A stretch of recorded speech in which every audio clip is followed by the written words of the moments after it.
When I was in high school, my friends and I went out to a really remote spot in the mountains to camp. Just to get there, you needed a pretty serious off-roader. It was about 30 miles up a super rough road. There were river crossings, huge boulders in the road, and tons of sand pits. This road took us all day, and all day we didn't see a single other person. No one passed us. We didn't see anyone camping. Nothing. At one point, one of my friends noted it looked like no one had even driven on the road in a while, which was weird, because this was in Colorado and trails like this are really popular. Something worth pointing out, this road led into a box canyon, which is basically nature's cul-de-sac.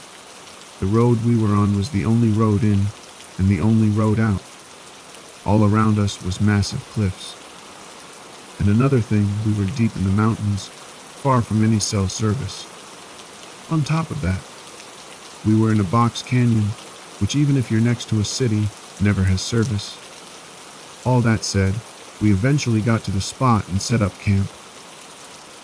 Every time we went camping, we played Capture the Flag. This trip was no exception. We waited for it to get dark, then started. In the middle of the second round, me and one of my friends, on my team, hop up on the road, which ran parallel to area we were playing in. It seemed like a good way to get around to the other flag. Walking down road, we began to see a glow coming towards us. Our first thought was it's another 4Flex4 coming towards us. But as it got closer, we realized it was a young woman holding up her phone, looking for service. She was still at a distance, but we could tell she was panicky. She was rushing and stumbling at the same time. She didn't seem drunk. It was weird. We called out true. Hello. No response. But it wasn't just that she ignored us.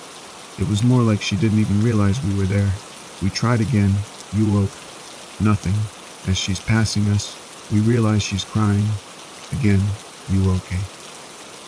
She stumbles right past us, never showing a single sign that she saw us.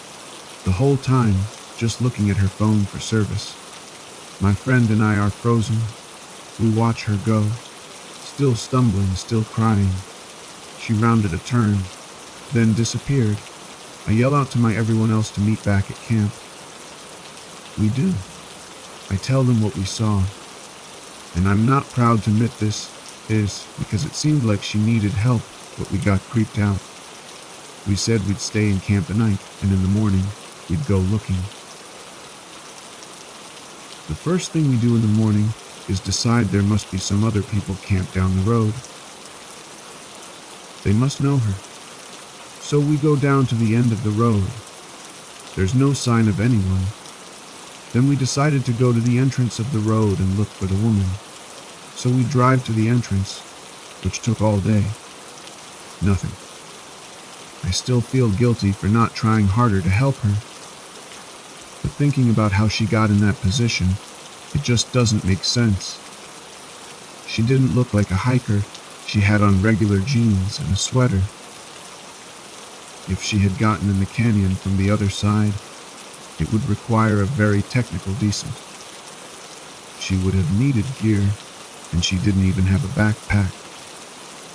We were pretty sure we were the only ones that had driven down that road in a while, so it's not like someone dropped her off or left her. And the whole time we saw her, she was holding up her phone looking for service. If she knew the area at all, she would know there was no way she was going to find service.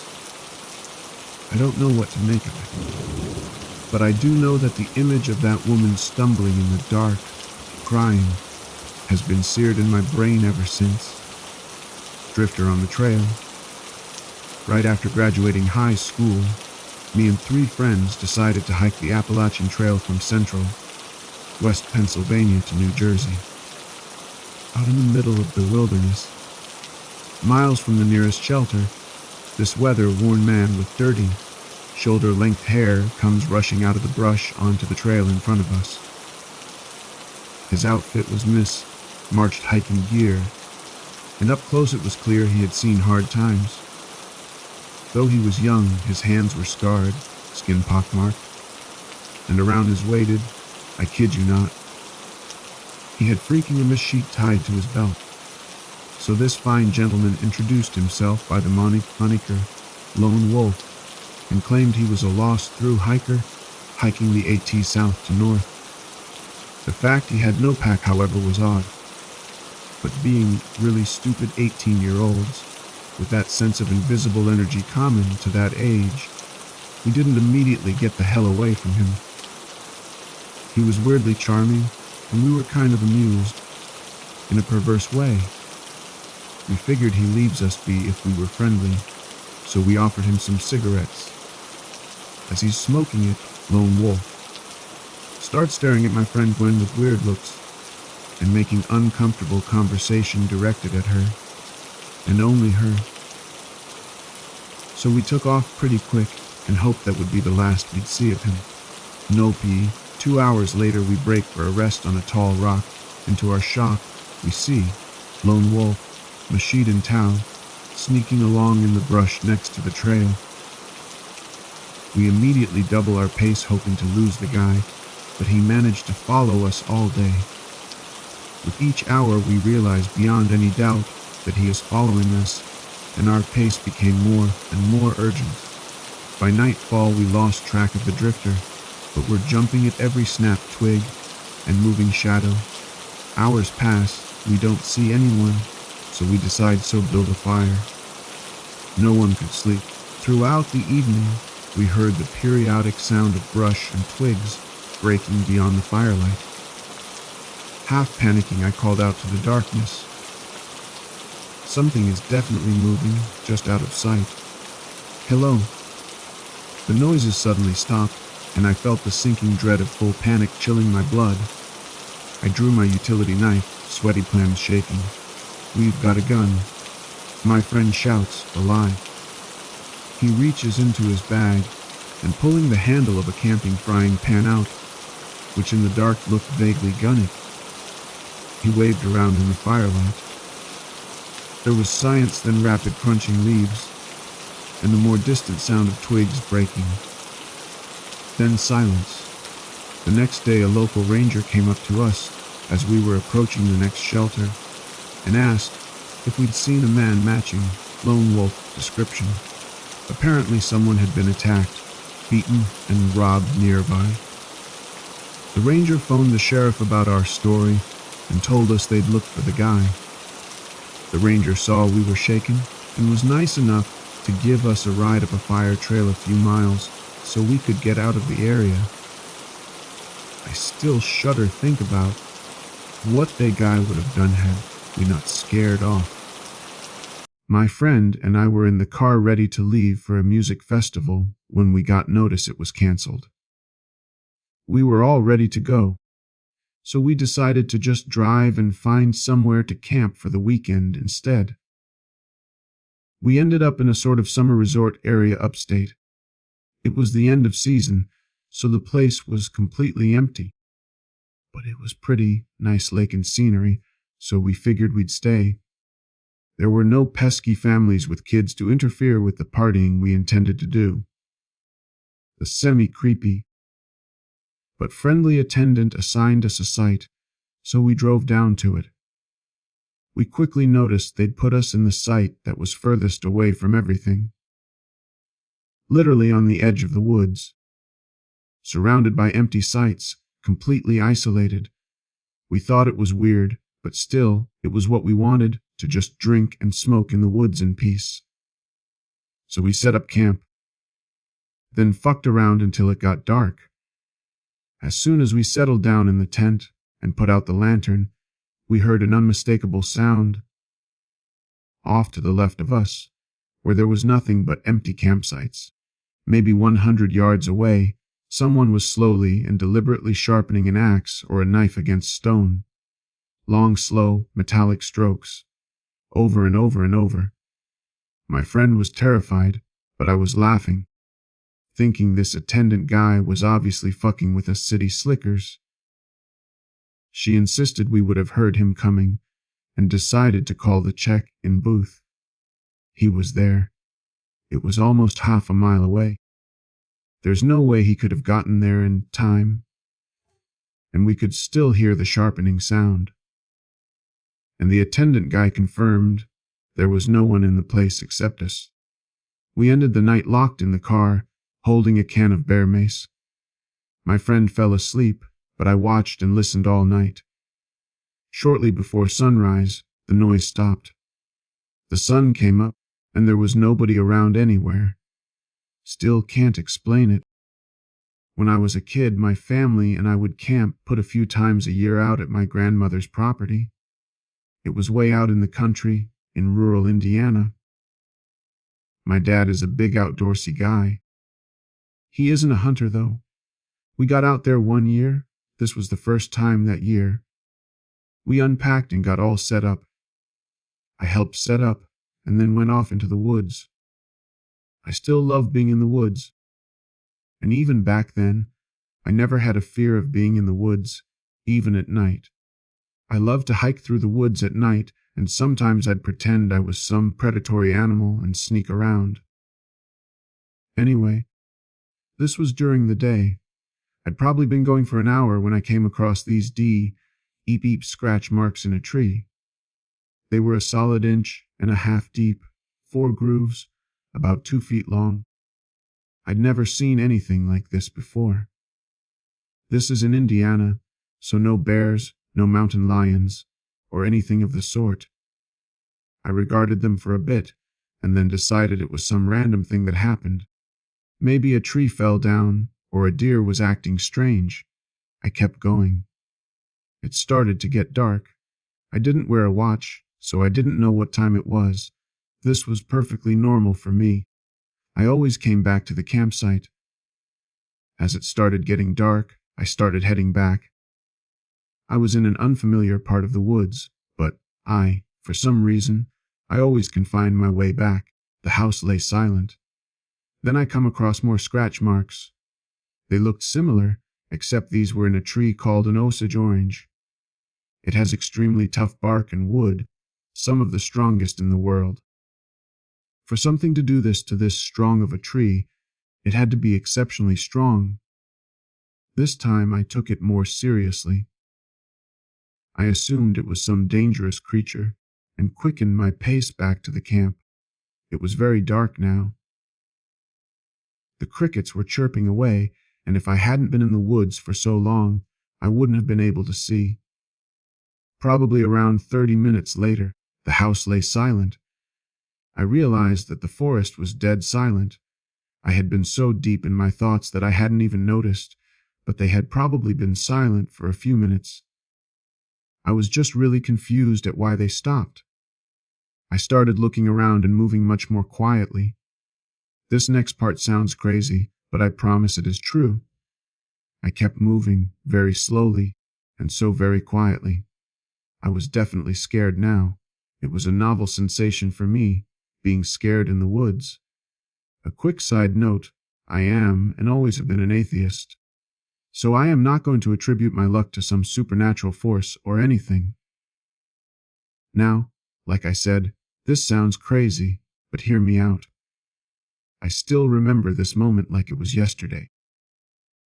I was creeping over a patch of dirt, on which it is very hard to make any sound, underneath a huge walnut tree, when all of a sudden, I heard this nearly silent sound in the branches behind me. If I hadn't been on dirt, which it is hard to step loudly on, I might not be writing this today. There was that sound, and I jumped in surprise because the woods were so quiet. Then something huge slammed into my back. I felt this sharp pain on my right shoulder, and another pain further down my arm. I was knocked to the ground, and I spun around to see what I now know was a mountain lion. I wrestled with it for a bit, and then was able to kick it off, and got to my feet. I waved my arms above my head and yelled incoherently at it while moving towards a large stick. This stick was very large, but I was so charged with adrenaline that I hefted it easily. and then swung it as hard as I possibly could at the lion. I hit it square on the side and knocked it off its feet. It yowled loudly and laid there for a moment. It was definitely dazed, probably with a few ribs broken, but I didn't stick around to examine it. I dropped the branch and took off through the woods. I don't think I've ever run so fast in my entire life. When I finally got back, my family saw how bloody I was, as did I, noticing for the first time how injured my shoulder was. They immediately told me to get into the car and drove to the hospital, which took 45 minutes because we were so far out in the country.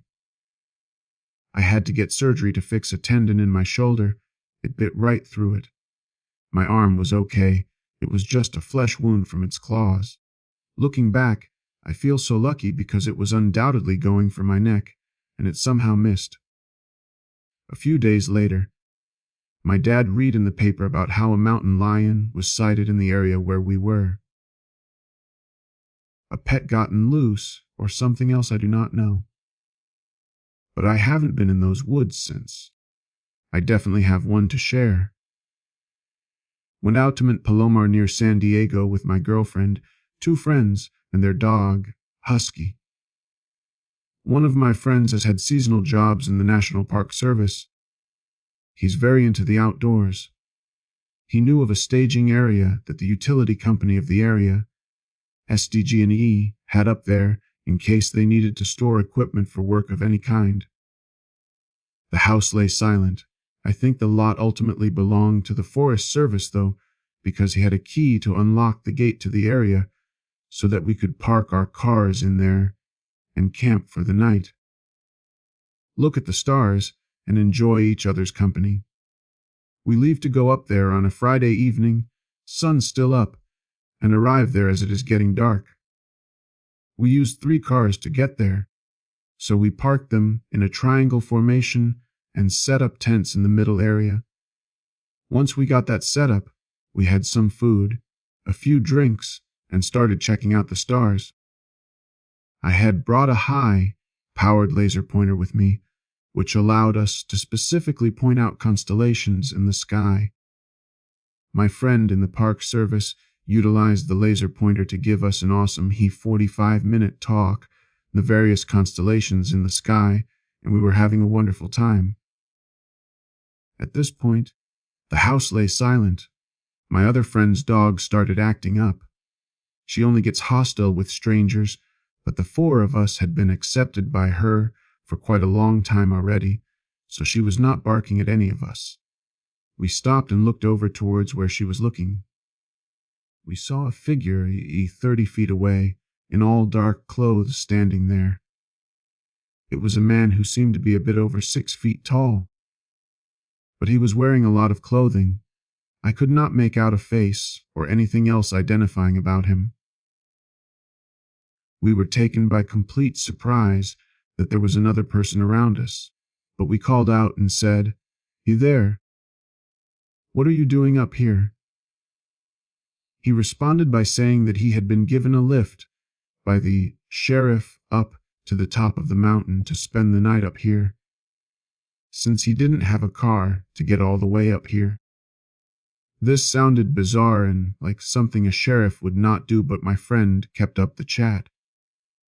My Park Service friend slid me a knife just in case, because at this point we were all on edge. I stood in front of my girlfriend and motioned for her to get in her car while we started to get our things together. My friend with the dog was doing the talking and buffing us up with talk of me being in the military as that I am not, and the other being a firefighter. Also not true. We're fairly built. But he was trying to give this stranger reasons to not try his luck on whatever he was up to. We were certain he was not some drifter who had miraculously made his way up here without a car. He asked us if he could spend the night with our group, and we declined. He then asked for a blanket, and we also declined, and he said that he'll probably end up staying somewhere over there in Ponitz towards some bushes, 50 feet off or so.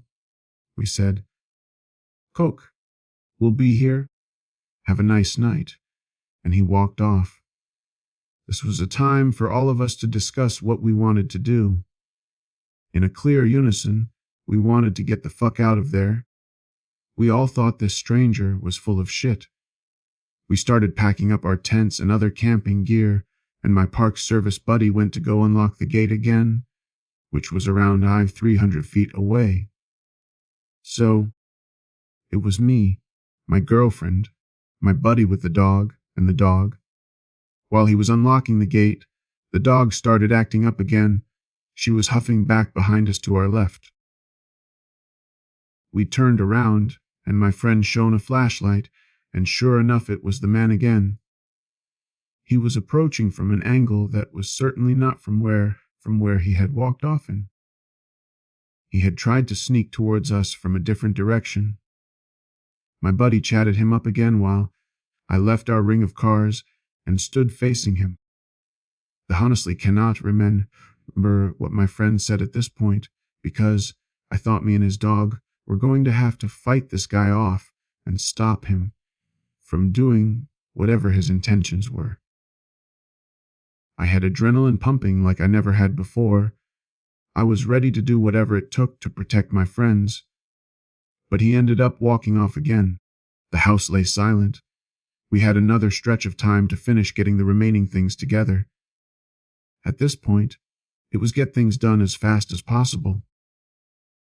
We were racing the clock against an unknown evil. We did not know what, but this man wanted to do something to us. I jogged over to my friend, who was in the process of opening the gate to let him know we had just had a second encounter, the house lay silent, and that we have everything packed up. I told him we need to go ASAP, so we briskly walked back to the cars, fired them up and got out of the lot, closed the gate behind us, and drove down to the left about 30 seconds or so to a closed general store, pulled into the parking lot, and called 911. From my friend talking to the police, we learned that no sheriff had given anyone a ride up the mountain tonight, and that it is not something they would ever really do. The house lay silent, confirmed suspicion of the shady character immediately from the first question. The Olives said they'd send up whoever they had available to check it out, and that we should leave. After the call, we did just that. We had to head down to the right to start working our way down the mountain. On that road, we would pass underneath, where we were set up at the staging area to camp. As we drove down by that area, we saw a black car parked in a turnout, just below where we were earlier, and a man peering over the hood of the parked car. There is a small amount of room for speculation, but who the fuck else could that have been? It had to have been the stranger. We saw that we got calls from the other two friends as they were driving down the mountain confirming what we saw. Took us around 20-30 minutes to get down the mountain and park at a gas station next to a casino down there, but we hung out there for around an hour until it was 2-300 am to relax and let our nerves settle. It was the most comforting time I have ever had to be in a populated area again after experiencing that. If we didn't have the dog to warn us about that, I have no idea how that situation could have played out. None of us have ever gone back up there since,